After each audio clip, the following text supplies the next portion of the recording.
Bienvenue à tous pour une nouvelle plongée dans l'affaire JFK. On continue notre exploration et aujourd'hui on se penche sur un document assez spécial. Ah oui? Un numéro de The Daily Plaza Echo, une revue britannique qui est entièrement consacrée à l'affaire Kennedy. Et croyez-moi, ce numéro est bourré de détails. Oui, c'est une véritable mine d'or pour les passionnés de l'affaire JFK. Ce numéro en particulier se concentre sur l'enquête de Jim Garrison. Ah oui, Jim Garrison. Figure controversée, mais qui a osé défier les conclusions de la commission Warren. Et si je me souviens bien, il était convaincu qu'il y avait un complot derrière la mort de Kennedy, Absolument. que Lee Harvey Oswald n'était pas un loup solitaire comme on a voulu nous le faire croire. Exactement. Et c'est ce qui rend ce numéro de Daily Plaza Echo si intéressant. Il se penche sur le procès de Clay Shaw, Clay Shari. accusé par Garrison d'être impliqué dans ce complot. D'accord. Mais avant de plonger dans le vif du sujet, la revue nous rappelle la dimension humaine de cette tragédie en mentionnant le décès de 7 personnes liées à l'assassinat. Parmi elles, Nellie Connolly, Oui. passagère de la limousine présidentielle, C'est un rappel poignant et Paul O'Connor, témoin de l'autopsie à Bethesda. que cette affaire ne se résume pas à des théories du complot, mais qu'elle a eu un impact réel sur la vie de nombreuses personnes. Le journal souligne l'importance de ces figures Oui. et de leurs témoignages pour comprendre la complexité de cet événement. On peut se demander si ces décès ravivent l'intérêt pour l'affaire ou s'ils rajoutent une couche de mystère. Mystère. Mais passons au cœur du sujet, l'enquête de Jim Garrison et le procès de Clay Shaw. Alors, Garrison était procureur à la Nouvelle-Orléans Oui. et il était persuadé que Lee Harvey Oswald n'avait pas agi seul. Donc, il a mené sa propre enquête, en se concentrant notamment sur Clay Shaw. Un homme d'affaires respecté de la Nouvelle-Orléans. Oui, qu'il soupçonnait d'être lié à la CIA et des groupes anticastristes. Donc, si je comprends bien, l'objectif de Garrison était de démontrer que Shaw faisait partie d'un complot pour assassiner Kennedy. Exactement. Et la revue présente une série de témoignages recueillis par Garrison pour étayer cette thèse. Oui. Le premier témoignage est celui d'Edwin McGee, Un barbier. un barbier de la ville de Jackson qui affirmait avoir coupé les cheveux d'Oswald et l'avoir orienté vers le bureau d'inscription des électeurs à Clinton. Quelques semaines avant l'assassinat. Attendez une minute. Un simple barbier qui témoigne dans une affaire d'État. Oui, c'est l'un des aspects fascinants de cette affaire. Des personnages ordinaires se retrouvent plongés dans un événement historique majeur. Et le témoignage de Maggie est d'autant plus intrigant qu'il se souvenait Oswald accompagné d'une femme et d'un bébé ce jour-là. Ah, ça c'est intéressant. Ce qui contredit l'idée qu'Oswald était un loup solitaire et renforce la théorie d'un réseau de soutien. On a souvent l'image d'Oswald comme un loup solitaire. Mais si ce témoignage est véridique, ça remet en question cette perception. Exactement. Un autre témoignage clé est celui de Reeves Morgan. Représentant de l'État de Louisiane. Il a raconté qu'Oswald lui avait rendu visite à son domicile. Quelques semaines avant l'assassinat. Encore une pièce au puzzle. Que s'est-il passé lors de cette visite? Est-ce que Morgan a remarqué quelque chose d'inhabituel chez Oswald de Hota? Le fils de Morgan se souvient que le chauffeur de la voiture qui amenait Oswald avait les cheveux blancs, Ah, une caractéristique que partageait Clay Shaw. intéressant. De plus, Morgan affirme que le FBI était déjà au courant de cette visite d'Oswald, ce qui soulève des questions sur la rigueur de l'enquête officielle. Si le FBI était au courant de cette visite et n'a pas approfondi l'enquête, on peut se demander s'ils ont volontairement ignoré des pistes Oui, ou s'ils cherchaient à minimiser l'implication d'Oswald. c'est une question que beaucoup se posent. La revue mentionne également plusieurs témoignages qui placent Oswald Shaw et David Ferry ensemble lors d'une campagne d'inscription des électeurs afro-américains à Clinton. Si Shaw était impliqué dans un complot, pourquoi participerait-il à une campagne d'inscription des électeurs que... C'est justement ce qui rend l'affaire si complexe. Oui, Les motivations des uns et des autres sont difficiles à cerner. c'est vrai. Corey Collins et Henry Earl Palmer, 2 témoins présents à Clinton, ont fourni des descriptions précises d'Oswald, affirmant qu'il utilisait le pseudonyme Est Morgan et qu'il avait donné une adresse à la Nouvelle-Orléans. Des détails précis Oui, qui semblent crédibles. mais est-ce suffisant pour prouver un lien entre Shaw et Osley Rosa? Pas nécessairement. Mais ces témoignages s'ajoutent à une série d'éléments troublants qui jettent un doute sur la version officielle. C'est comme un puzzle dont les pièces s'assemblent petit à petit, Oui, révélant une image de plus en plus complexe. exactement. Et The Daily Plaza Echo ne s'arrête pas là. La revue mentionne le témoignage de Bobby Dedon, qui a déclaré avoir vu Oswald avec un homme non identifié quelques jours avant l'assassinat. L'étrangeté de la rencontre et l'absence d'enquête de suivi Oui. ajoutent au mystère. Plus on creuse, plus cette affaire devient intrigante. C'est l'une des caractéristiques de l'affaire. On a l'impression que chaque nouveau témoignage soulève plus de questions qu'il n'apporte de réponses. Chaque détail semble pointer vers une vérité plus complexe, Oui. plus sombre. Et qu'en est-il de Clay Shaw? Comment réagit-il face à ces témoignages-là? Alors, la revue explore aussi le comportement de Shaw Oui. pendant l'enquête et le procès. Mhm. Il a d'abord affirmé être en voyage d'affaires à San Francisco. Oui. Le jour de l'assassinat, avant de changer de version à plusieurs reprises. Un comportement qui pourrait être interprété comme un signe de culpabilité. Oui, c'est une possibilité. Hmm. Ces changements d'alibi ont soulevé des doutes sur sa crédibilité. Et la revue ne s'arrête pas là. Elle révèle un incident troublant. Ah oui? La signature Clay Bertrand Oui. dans le livre d'or du salon VIP de l'aéroport de Moisin. Ah oui, j'ai entendu parler de cet alias mystérieux. Est-ce qu'on sait si Shaw l'utilisait réellement? Mais Alors, Alfred Moran, un témoin présent ce jour-là, a d'abord identifié Shaw comme étant Bertrand, oui. mais ils sont ensuite rétractés. Ah Créant un doute sur son témoignage, oui. des analyses d'écriture ont été réalisées. Oui. Mais les résultats sont contradictoires. Shaw, bien sûr, a nié avoir utilisé cet alias. On dirait un scénario de film d'espionnage. Oui, Un alias mystérieux, des témoignages contradictoires. Un homme de fer puissant qui nie tout. Qu'est-ce que la suite nous réserve? Y a-t-il d'autres éléments aussi intrigants? absolument. Et l'un des témoignages les plus controversés est celui de Perry Rousseau. Perry Rousseau. Il affirmait avoir assisté à une réunion où un complot visant à tuer JFK était discuté, Incroyable. impliquant Shaw et Ferry. Attendez, je crois me souvenir que la fiabilité de Rousseau a été remise en question. Oui, The Dealey Plaza Echo explore les deux côtés de l'argument. Rousseau a subi une hypnose et l'injection de pentothal sodique avant de témoigner, Oui, c'est vrai, j'avais oublié ce détail. ce qui a soulevé des critiques. Ces techniques peuvent influencer les souvenirs et la perception des événements. Mais est-ce que la revue apporte des éléments pour confirmer ou infirmer le témoignage de Rousseau? Alors, la revue présente les arguments des deux côtés. D'un côté, on souligne que ces techniques peuvent influencer les souvenirs. Mais de l'autre, on met en avant le fait que Rousseau a mentionné des détails précis avant même l'hypnose, et que certains aspects de son récit ont été corroborés par d'autres éléments de l'enquête. Donc on se retrouve face à un témoignage potentiellement explosif, Oui, mais dont la validité est difficile à évaluer. On comprend pourquoi ce procès a passionné les foules à l'époque. c'est l'un des aspects les plus fascinants et frustrants de cette affaire. The Dealey Plaza Echo ne prend pas parti, mais encourage le lecteur à examiner attentivement les arguments des deux côtés et à se forger sa propre opinion. Ce qui est intéressant, c'est de voir comment la revue met en lumière les contradictions et les zones d'ombre de cette affaire, sans pour autant apporter de réponse définitive. Et si on met côté le témoignage controversé de Rousseau, est-ce qu'il y a d'autres éléments qui pourraient accréditer la thèse d'un complot impliquant Clay Shaw? Oui, la revue met en avant d'autres éléments troublants. Par exemple, il a d'abord prétendu être en voyage d'affaires à San Francisco le jour de l'assassinat, avant de changer de version à plusieurs reprises. Des changements de version qui pourraient laisser penser qu'il essayait de dissimuler quelque chose. C'est une interprétation possible. D'autant plus que son alibi pour le jour de l'assassinat a été contredit par plusieurs témoins, Ah oui?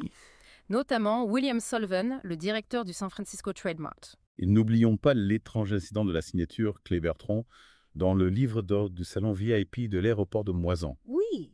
Est-ce que la revue apporte des nouveaux éléments sur cet épisode mystérieux, Pence?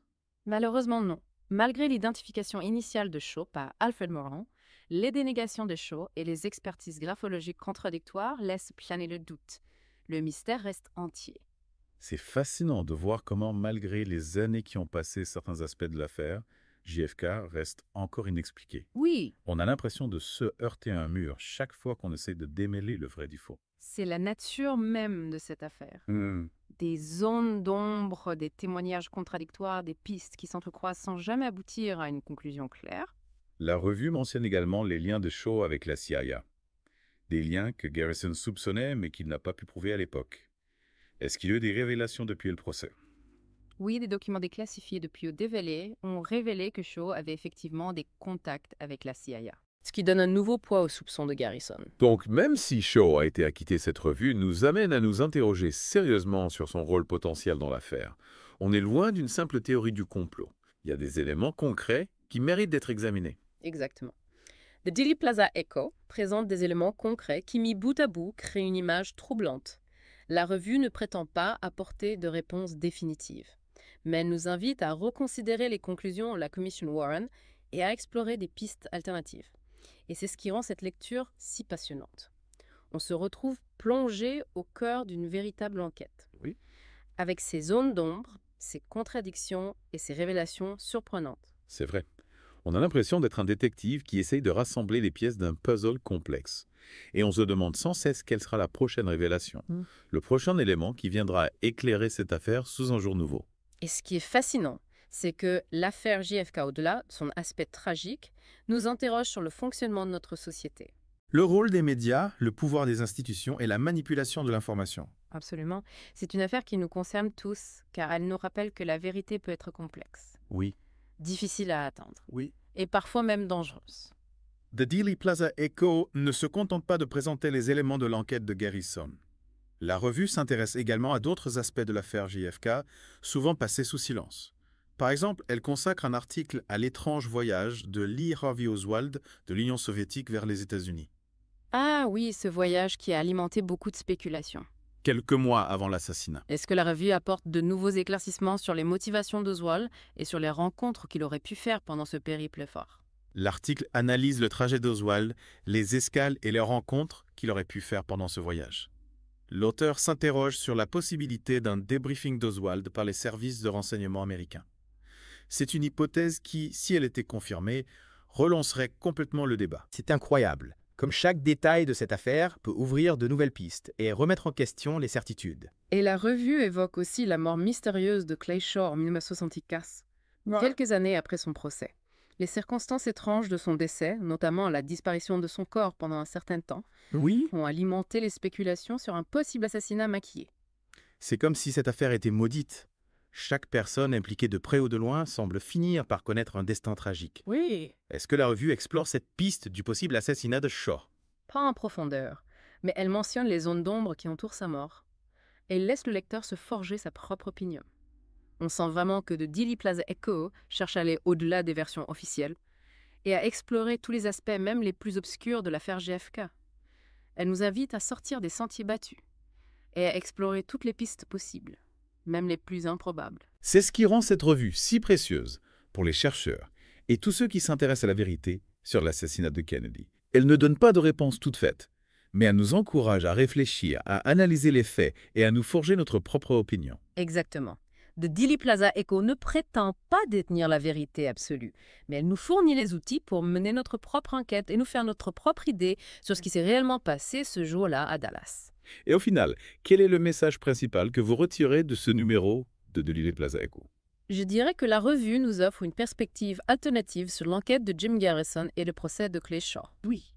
Il met en lumière des éléments troublants souvent ignorés par les médias mainstream, qui remettent en question les conclusions de la commission Warren. Ce n'est pas une simple théorie du complot, Non. mais une invitation à creuser plus loin, à examiner les sources Ah oui.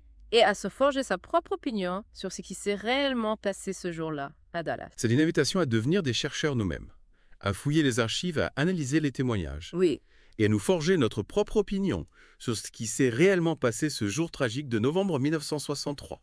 et la revue nous rappelle que plus de 40 ans après l'assassinat de JFK, de nombreuses questions restent sans réponse, et que la quête de la vérité est loin d'être terminée. C'est vrai. Et on se demande si un jour on arrivera à percer tous les mystères de cette affaire. Difficile à dire. Mais une chose est certaine, l'affaire JFK continuera de fasciner Oui. et d'intriguer Oui. pendant encore de nombreuses années. Et chaque nouvelle découverte, chaque nouveau témoignage, chaque nouvelle analyse nous rapprochera peut-être un peu plus de la vérité. En attendant, on continue notre exploration de l'affaire JFK. Et ce numéro de The Dealey Plaza Echo nous a fourni de nombreuses pistes de réflexion. Et on se demande ce que nous réserve la suite de notre plongée dans cet univers fascinant et complexe. On découvrira très bientôt. D'ici là, n'hésitez pas à partager vos impressions sur ce numéro de The Dealey Plaza Echo et à nous faire part de vos propres théories sur l'affaire JFK. Et ce qui est intéressant, c'est que The Dealey Plaza Echo ne se contente pas d'explorer les pistes traditionnelles. La revue s'aventure aussi du côté de la culture populaire Ah oui, et s'intéresse à la façon dont l'assassinat de JFK a été perçu et interprété par les artistes, d'accord. les humoristes. Ah oui, je me souviens d'avoir lu un article sur le comédien Bill Hicks. Un choix plutôt inattendu pour une revue aussi sérieuse. Pas tant que ça. Bill Gates était connu pour ses sketchs incisifs Oui. et cyniques sur la société américaine. Et l'assassinat de Kennedy était l'une de ses obsessions.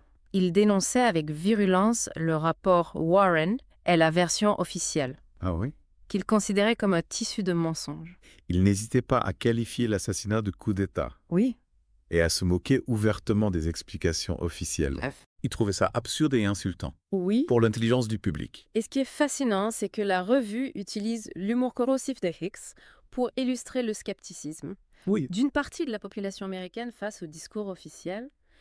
Hicks devient symbole Oui. de cette défiance, de ce refus de se contenter d'une vérité fabriquée. C'est une approche originale et plutôt efficace. La revue utilise l'humour comme une arme Oui. pour déconstruire le récit officiel Oui. et encourager le lecteur à penser par lui-même. Exactement. L'article sur Hicks nous rappelle que l'assassinat de JFK a profondément marqué l'imaginaire collectif et qu'il continue d'inspirer les artistes et les écrivains.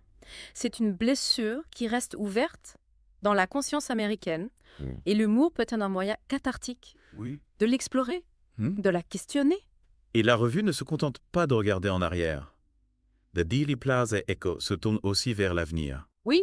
en évoquant de nouvelles pistes de recherche. Oui, elle mentionne la sortie prochaine de livres prometteurs sur l'affaire JFK, écrit par des chercheurs reconnus comme Larry Hancock, George Michael Ivica et Bradley Ayers. Elle encourage les lecteurs à se tenir informés des dernières découvertes et analyses. Absolument. C'est un appel à poursuivre la quête de la vérité, à ne pas se laisser décourager par les obstacles et les manipulations. On sent que pour The Dealey Plaza Echo, l'affaire JFK est loin d'être close.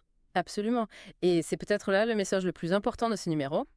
L'affaire JFK est loin d'être close. Oui. Et il nous appartient à tous de continuer à chercher la vérité avec un esprit critique et une soif inextinguible de justice. Voilà qui conclut notre exploration de ce numéro fascinant de The Dealey Plaza Echo. Qu'est-ce que vous en retirez en fin de compte? Pour moi, c'est une confirmation que l'affaire JFK est bien plus complexe Oui. qu'on ne le présente souvent. Cette revue nous offre un regard différent, Oui. plus nuancé et plus approfondi. Sur l'enquête de Jim Garrison et le procès de Clécha, elle nous incite à remettre en question les certitudes, à explorer les zones d'ombre Oui.